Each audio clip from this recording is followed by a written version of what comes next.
All right, so we are in lesson 1 of Unit 7. Unit 7 is all about food production um, and food processing.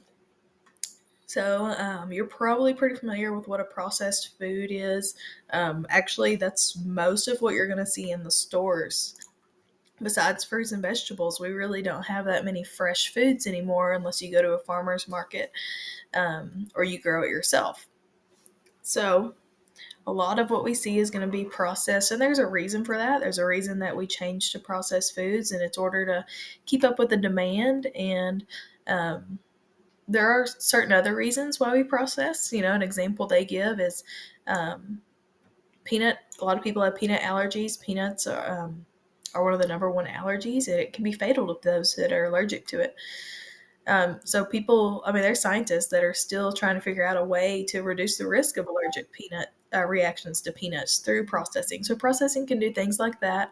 Processing can help to preserve um, food longer, to make it last longer, um, stay fresh, so that you don't have to go to the store every week, and those sorts of things.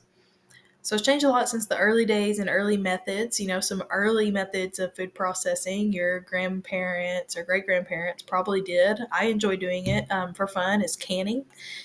So that's taking food from your garden and using a pressure cooker and canning it yourself, just like you buy canned green beans. It's just doing the process on your own.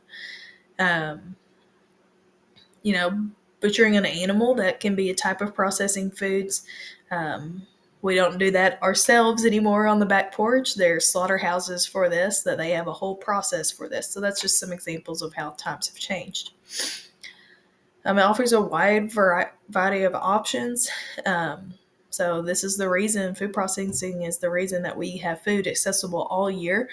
Before, that's January. So you would only have access to what food you could grow in January or hunt or that you saved.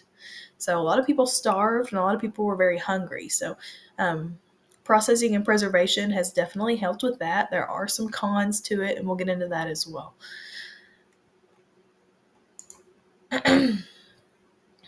And then here's just a little cool tidbit about garlic. So, how to save garlic, and you can grow garlic. Garlic's really easy to grow. So, vinegar, you can peel garlic and put in jars, pour boiling vinegar into jars, screw on lid, and store in the refrigerator. Using vinegar is a great way to preserve foods. Pickles, that is just vinegar added to cucumbers, and that makes it a pickle. That's the process of pickling, is when you add vinegar to it in a jar. Freezing it, you could freeze it, and olive oil. You could store it submerged in olive oil, and then you could later use the olive oil for cooking. So that kind of infuse the flavor. Um, so that's really interesting. And there's all different types of ways to process and preserve different types of foods, and we'll get into those in that unit as well.